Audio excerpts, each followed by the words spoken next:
जी नमस्कार दोस्तों, आप सभी का आपके अपने परिवार आईडी एग्जाम में स्वागत है। तो कैसे हैं आप सभी के सभी। उम्मीद करते हैं कि आप सभी अच्छे होंगे। तो दोस्तों, जैसा कि आप सभी को पता है कि डेली शाम को आपकी रेलवे ग्रुप डी की जो है प्रैक्टिस सेट की क्लास होती है। और आज का हमारा मॉडल पेपर जो है बहुत ही अच्छा मॉडल पेपर है, जो अभी आपका हाल ही में एनटीपीसी का एग्ज़ाम चल रहा है उससे देखते हुए ये मॉडल पेपर बनाया गया है। और चैनल पे नए हैं तो चैनल को सब्सक्राइब कर बेल आइकन को दबा दीजिए, ताकि आगे आने वाले क्लासेस के नोटिफिकेशन आप तक पहुंचते रहें। चलिए दोस्तों, क्लास को कंटिन्यू करते हैं। और आज के क्वेश्चंस सभी के सभी जो टीसीएस द्वारा पूछे गए हैं, वो सारे क्वेश्चंस जो है यहाँ पर हमने लेने का प्रयास किया है। तो चलिए देखते हैं पहले क्वेश्चन को। कह रहा है, खजुराहो मंदिर वास्तुकला किस प्रकार के उजागर करता है? यूनानी शैली, भूमिजा शैली, वेसरा शैली या नागर शैली? तो इन सभी में आपका राइट आंसर बनेगा नागर शैली जो है खजुराहो मंदिर में देखने को मिलती है। तो ऑप्शन नंबर डी आपका करेक्ट हो जाएगा। ठीक है दोस्तों, चलिए बढ़ते हैं अगले क्वेश्चन की ओर। अगला जो क्वेश्चन है, कह रहा है परमाणु क्रमांक का प्रतिपादन दिया था रदरफोर्ड ने, बोरबरी ने, थॉमस ने, मोजले ने? तो इन सभी में आपका राइट आंसर हो जाएगा ऑप्शन नंबर डी करेक्ट हो जाएगा। मोजले के द्वारा जो है परमाणु क्रमांक का प्रतिपादन किया गया था।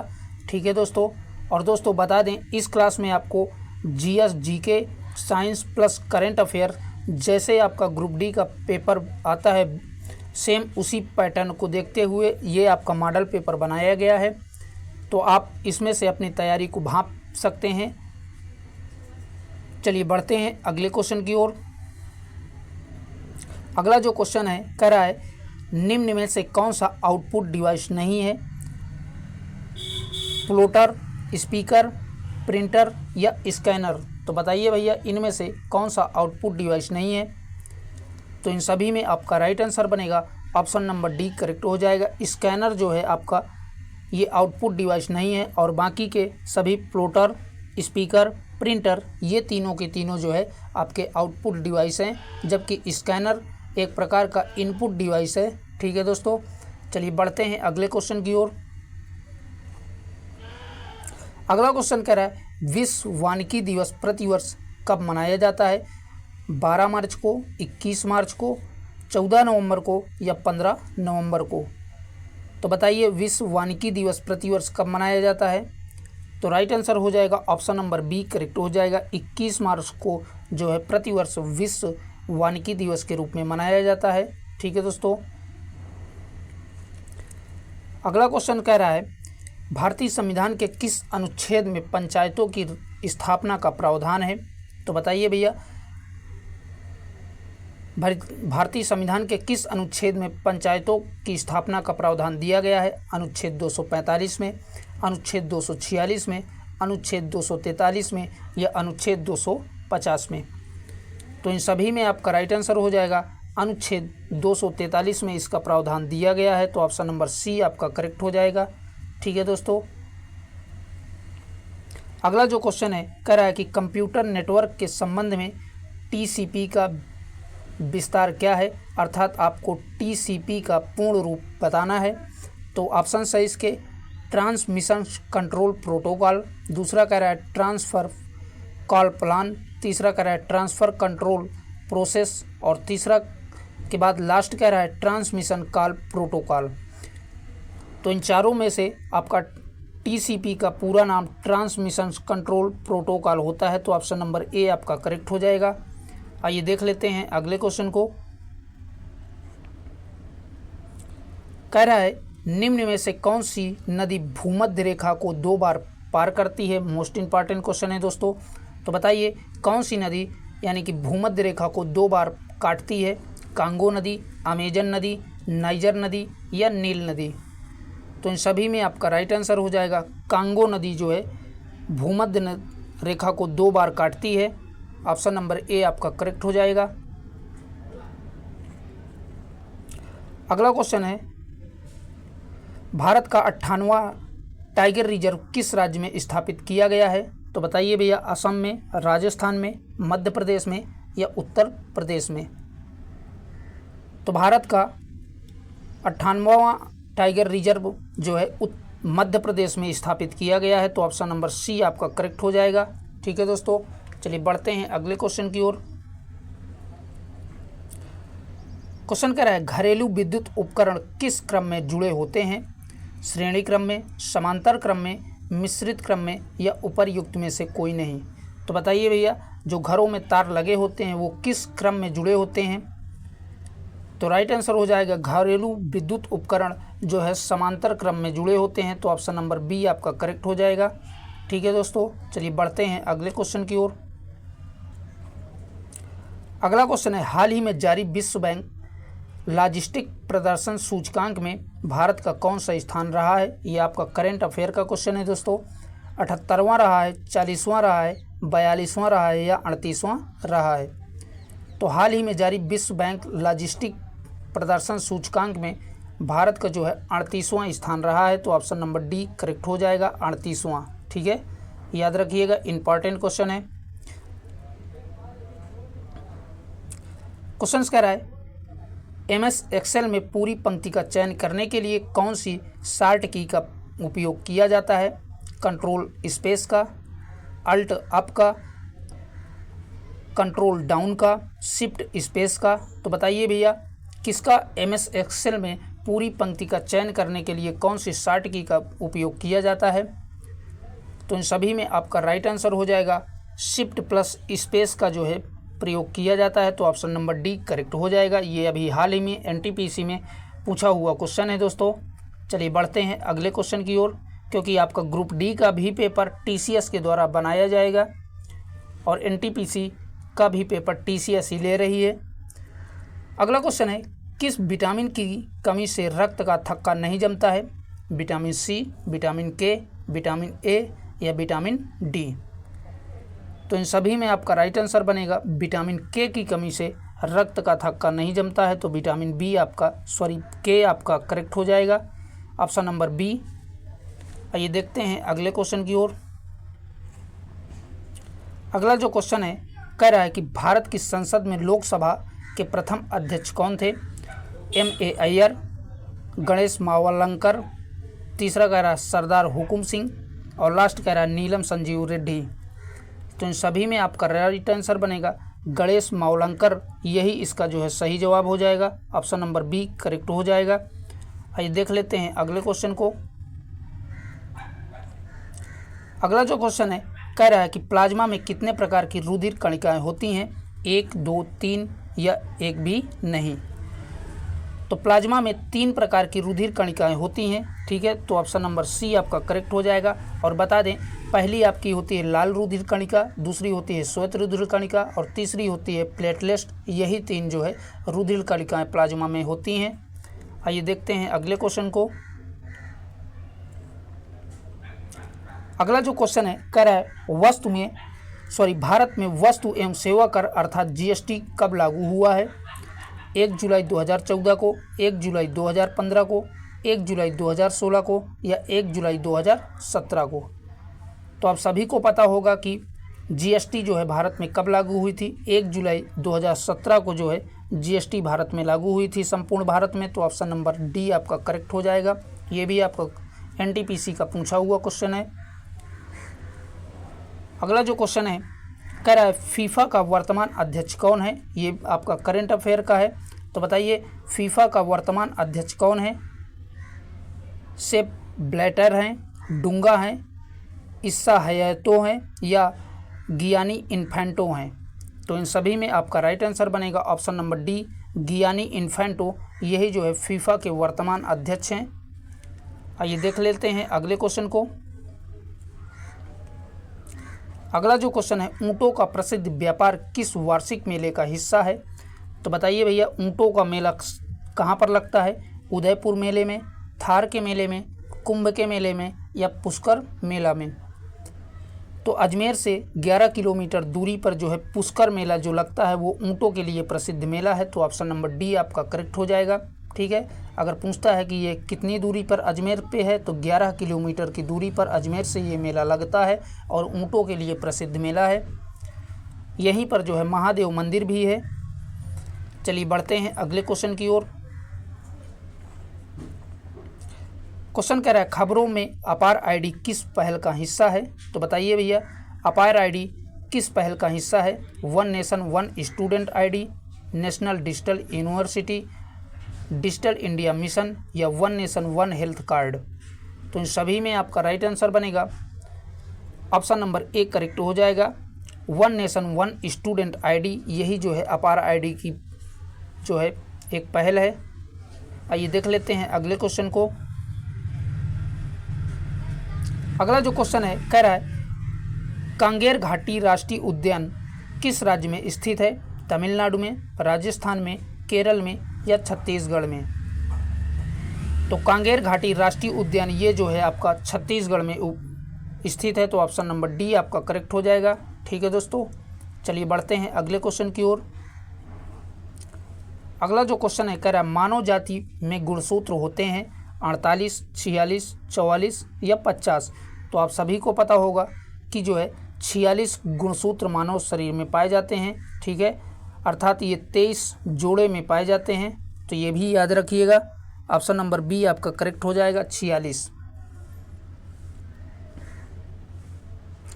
अगला क्वेश्चन है भारतीय संविधान में समानता का अधिकार 5 अनुच्छेदों द्वारा प्रदान किया गया है। तो बताइए भैया, अनुच्छेद 16 से अनुच्छेद 20 तक, अनुच्छेद 15 से 19 तक, अनुच्छेद 14 से 18 तक या अनुच्छेद 13 से अनुच्छेद 17 तक? तो इन सभी में आपका राइट आंसर हो जाएगा ऑप्शन नंबर सी करेक्ट हो जाएगा। अनुच्छेद 14 से 18 तक यही जो है इसका सही जवाब हो जाएगा। ठीक है दोस्तों, ऑप्शन नंबर सी करेक्ट हो जाएगा। आइए देख लेते हैं अगले क्वेश्चन को। अगला क्वेश्चन है आधुनिक आवर्त सारणी का नियम क्या है?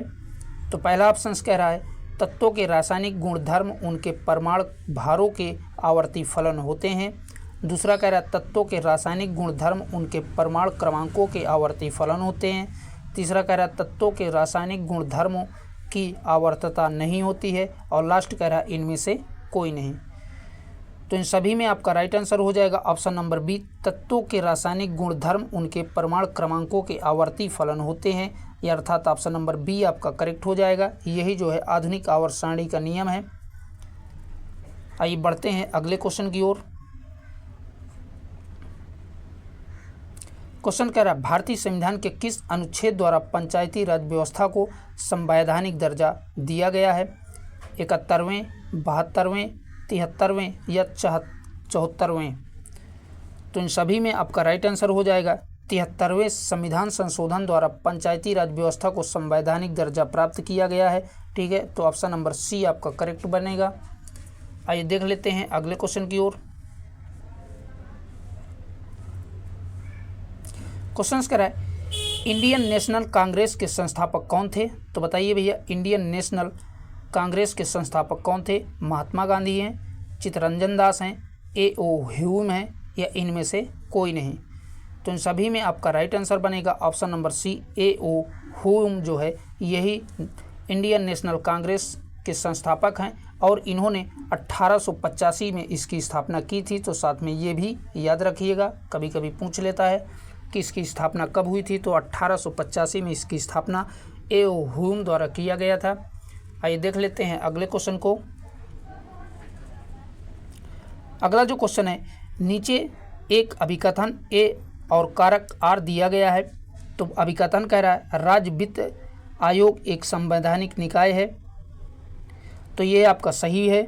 ठीक है, अभिकथन सही है। दूसरा कह रहा है कारक संघीय वित्त आयोग पंचायतों को वित्तीय सहायता देने के लिए संस्थित नहीं कर सकता है। ये आपका गलत दिया हुआ है। तो आपका जो है ऑप्शन सी करेक्ट हो जाएगा। ए सही है लेकिन आर गलत है, यही इसका सही जवाब हो जाएगा। ठीक है दोस्तों, इस तरह के भी एक आध क्वेश्चन आपके एक पेपर में आएंगे। चलिए बढ़ते हैं अगले क्वेश्चन की ओर। अगला क्वेश्चन है भारत में फसल बीमा योजना का शुभारंभ कब हुआ है? तो बताइए भैया, भारत में फसल बीमा योजना का शुभारंभ कब किया गया था? 1985 में, 1980 में, 1985 में या 1988 में?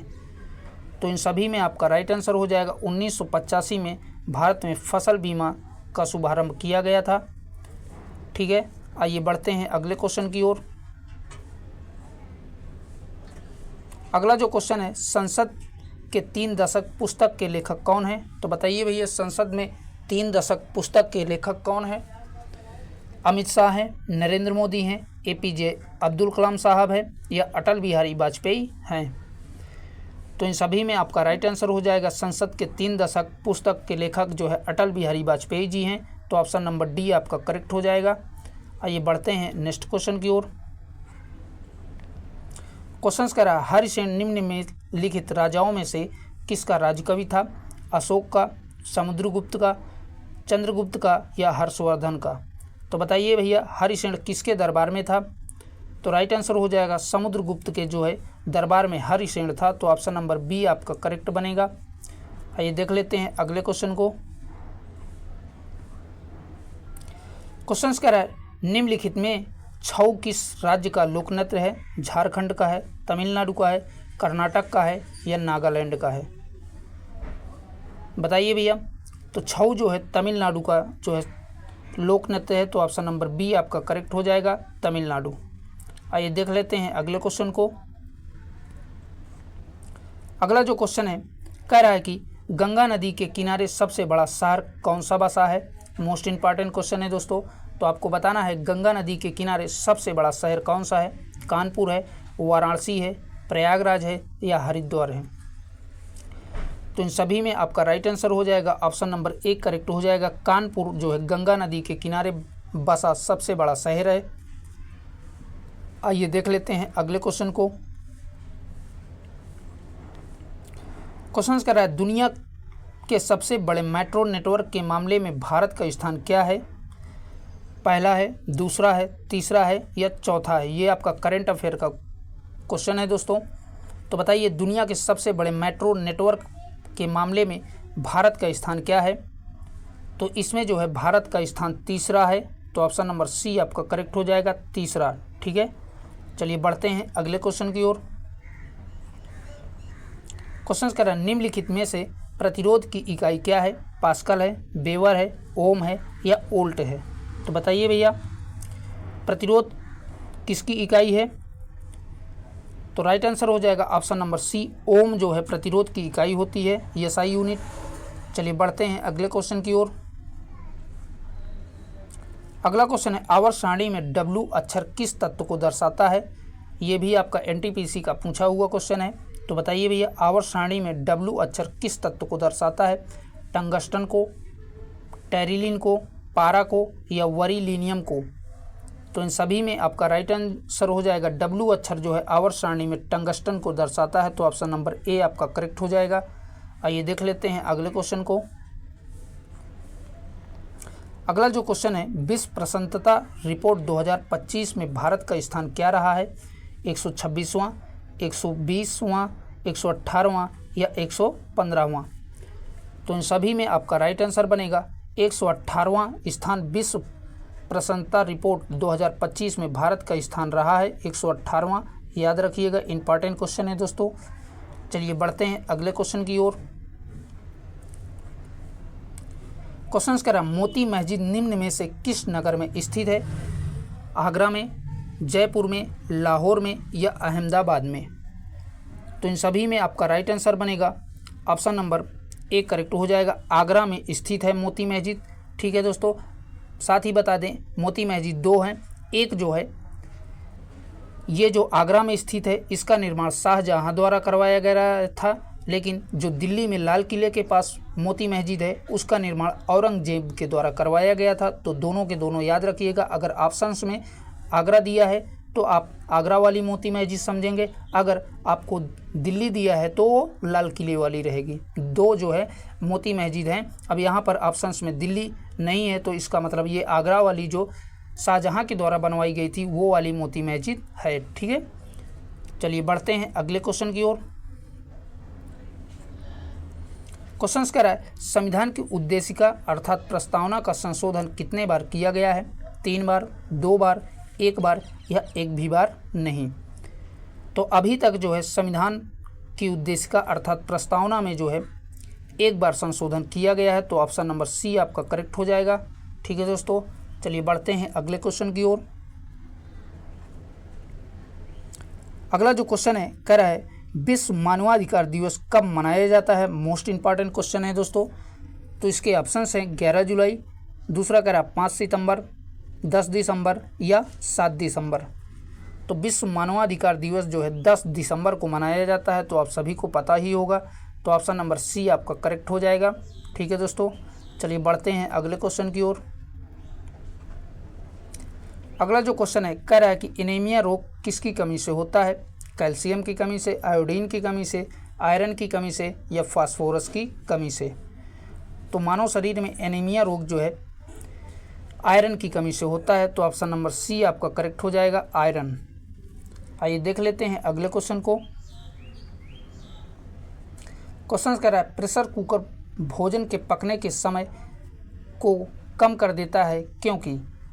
ऑप्शंस कह रहा है कुकर के भीतर क्वथनांक बढ़ जाता है, कुकर के भीतर क्वथनांक घट जाता है, तीसरा कह रहा है ऊष्मा का वितरण समान रूप से होता है, और लास्ट कह रहा है उपर्युक्त में से कोई नहीं। तो इन सभी में आपका राइट आंसर बनेगा ऑप्शन नंबर ए, कुकर के भीतर क्वथनांक बढ़ जाता है, इसलिए जो है कुकर में भोजन जल्दी पक जाता है, यही इसका मेन कारण है। ठीक है, तो ऑप्शन नंबर ए आपका करेक्ट हो जाएगा। ये भी आपका एनटीपीसी का पूछा हुआ क्वेश्चन है, ये 5 जून को एनटीपीसी में आया हुआ क्वेश्चन है। आइए देखते हैं अगले क्वेश्चन को। कह रहा है कि जापान की मुद्रा क्या है? डॉलर है, येन है, यूरो है या दिनार है। तो जापान की मुद्रा येन है। ठीक है, ऑप्शन नंबर बी आपका करेक्ट हो जाएगा। मोस्ट इंपॉर्टेंट है, ये कई एग्जामों का पूछा हुआ क्वेश्चन है दोस्तों। तो जापान की मुद्रा जो है येन है। तो दोस्तों आज के लिए इतना ही। वीडियो को ज़्यादा से ज़्यादा अपने दोस्तों में शेयर करें, और भैया आप लोगों ने अभी तक चैनल को सब्सक्राइब नहीं किया है तो प्लीज़ उसे भी सब्सक्राइब कर लें। फिर मिलेंगे एक नए प्रैक्टिस सेट के साथ, तब तक के लिए बाय बाय, टेक केयर।